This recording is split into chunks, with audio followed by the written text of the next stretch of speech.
आंध्र प्रदेश के वज़ीर आला वाईएस जगनमोहन रेड्डी ने पोलावरम प्रोजेक्ट का दौरा किया और तामीरी कामों का जायजा लिया। वज़ीर आला ने ताड़ेपल्ली में वाक़े कैंप ऑफिस से खुसूसी हेलीकॉप्टर के जरिए पोलावरम पहुंचे। जगनमोहन रेड्डी ने पोलावरम प्रोजेक्ट के स्पिलवे और स्पिल चैनल के कामों का भी मुआयना किया। वज़ीर आला ने इंजीनियर्स, ओहदेदारों और कॉन्ट्रैक्टर्स के साथ जायजा इजलास भी मुनक्किद किया। वज़ीर आला दिसंबर 2021 तक आबी प्रोजेक्ट की तकमील के ख्वाहिशमंद हैं। जगनमोहन रेड्डी के वज़ीर आला बनने के बाद इस प्रोजेक्ट के कामों में तेजी आई है। आंध्र प्रदेश काबीना का इजलास 18 दिसंबर को 11 बजे होगा। सेक्रेटरीट के ब्लॉक 1 में काबीना इजलास की सदारत रियासती वज़ीर आला वाईएस जगनमोहन रेड्डी करेंगे। इस मीटिंग में कई उमूर पर तबादला ख्याल किया जाएगा। एपी की चीफ सेक्रेटरी नीलम ने तमाम महकमों के सरबराहान को एक सर्कुलर जारी किया है। बताया जा रहा है कि काबीनी इजलास में तूफान से मुतासरा किसानों के लिए इनपुट, सब्सिडी और तरक्याती मंसूबे पर फैसला लिया जा सकता है। करनूल में जमात इस्लामी हिंद साउथ जोन की जानिब से हिंदुस्तान और जमहूरियत के उन्वान पर एक प्रोग्राम का इनकाद अमल में लाया गया। इस प्रोग्राम में मेहमान खुसूसी की हैसियत से रुकन जमहूरियत बचाओ तंजीम सुधीर ने शिरकत की। उन्होंने मुल्क में जमहूरियत को मजबूत बनाने पर जोर दिया। उन्होंने कहा कि सिर्फ 3 लोग मुल्क को चलाने की कोशिश कर रहे हैं। डेमोक्रेसी अगर इंडिया में शुरू हो गई तो उसको चलाने के लिए, सस्टेन रखने के लिए, उसको लगातार चलाने के लिए, by the people, of the people, for the people, इसको कंटिन्यू रखने के लिए 2 चीजों की जरूरत है और वो है एक स्ट्रांग अपोजिशन एंड एक free, fair and transparent election. 1951 में जो बात बाबा साहब डॉक्टर अंबेडकर इन्होंने कही, इंडिया में मुझे बताओ अपोजिशन में हमारा कोई भी नहीं है। Money mafia, media, electronic voting machine, जो 3.5% लोग हैं। आंध्र प्रदेश जमात इस्लामी हिंद के मीडिया सेक्रेटरी अकबर बादशाह ने कहा कि मुखालिफ किसान कवानीन के खिलाफ जमात इस्लामी हिंद अपना एहतजाज दर्ज कराती है। उन्होंने इल्ज़ाम लगाया कि मरकजी हुकूमत ज़रूरी कवानीन को मल्टीनेशनल इदारों और कारपोरेट के मफाद में तब्दील कर रही है। उन्होंने बताया कि जमात इस्लामी हिंद किसानों के मुतालबात की तायीद करती है और उनके मसाइल को हल करने की हुकूमत से मांग करती है। जो रवैया अख्तियार कर रही है, इस बारे में जमात इस्लामी हिंद अपना मौक़िफ़ पेश करती हैं कि उनके जो मांगे हैं वो भरपूर उस पर चर्चा करके, गुफ्तगू करके उसका हल करने की कोशिश करें ताकि हालात नॉर्मल हों। हम देखते हैं कि सख्त सर्दी के हालात के अंदर मुल्क में और ख़ास करके दिल्ली में जो किसान जमा हो रहे हैं वो कितने परेशान हैं और किसानों के अंदर जो खदशात है उसको क्लियर करें। बिल पढ़ने से यही महसूस हो रहा है कि ये किसानों के हक़ में नहीं है बल्कि जो कॉरपोरेट सेक्टर है उनके हक़ में ज़्यादा ये महसूस होता है।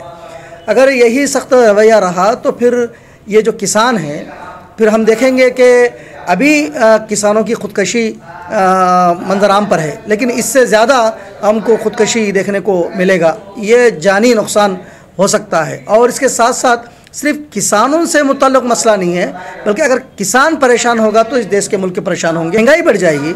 हम देखते हैं कि आम तौर पर जो किसानों से लोग ख़रीदते हैं और उसके बाद फिर घूम के जो शोरूम के साथ आता है तो उसके रेट अलग होते हैं। और हिंदुस्तान का जो सूरत हाल, इसकी जो फेस है पूरी दुनिया के अंदर इसका फेस ख़राब हो रहा है। हम जल्द से जल्द इंशाल्लाह। एपी कांग्रेस ने 21 दिसंबर को किसानों के हुकूक के लिए एहतजाज करने का ऐलान किया। एपी कांग्रेस के सदर डॉक्टर शैलजानाथ ने मरकजी हुकूमत से मुखालिफ किसान कवानीन को मनसूख करने की मांग की। किसान तहरीक को पार्टी की जानिब से मदद फराहम करने का ऐलान किया।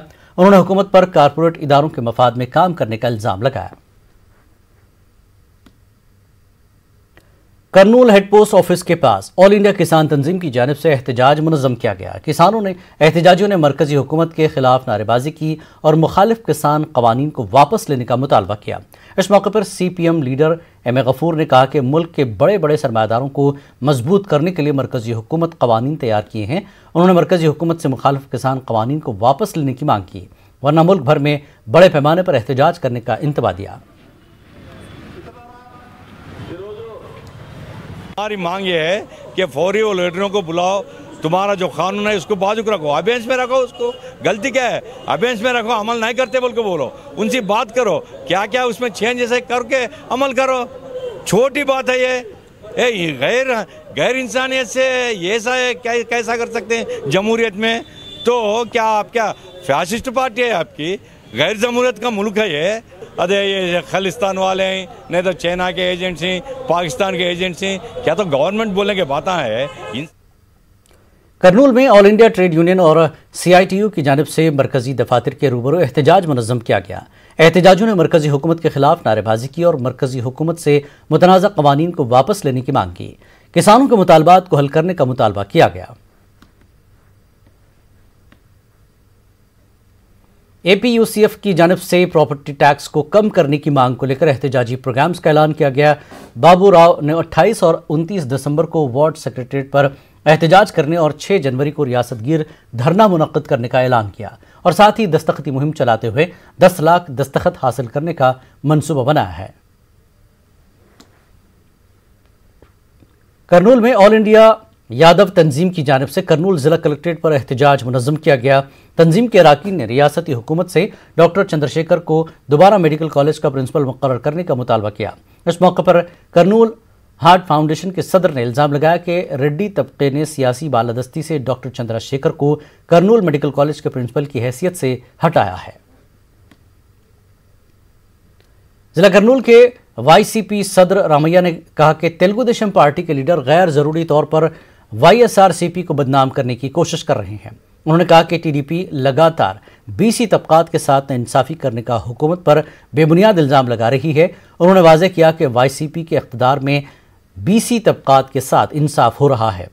करनूल गवर्नमेंट अस्पताल में सुपरिटेंडेंट तकर्री में किसी किस्म की सियासत नहीं करने की अपील की है। चंद्रशेखर का ऊपर 24 ये एलिगेशंस है, वो पूरा इंक्वायरी कर रहा है। सो जब YSR पार्टी और जगनमोहन रेड्डी ने किसको भी डिफॉल्टर वाला को, चीटिंग करने वाला को और इस वैसा के एंकरेज नहीं करेंगे, उसको जरूर उसको पनिशमेंट देना है फालतू वाले को। अभी जरूर उसका नरेंद्रनाथ रेड्डी ने इस कोरोना टाइम में अच्छा काम किया था, उसके बारे में अभी भी सुपरिटेंडेंट बना गए। इस बुलेटिन में फिलहाल इतना ही। मज़ीद ताज़ा खबरों के लिए आप लॉगिन कर सकते हैं हमारी वेबसाइट news18urdu.com पर। आदाब।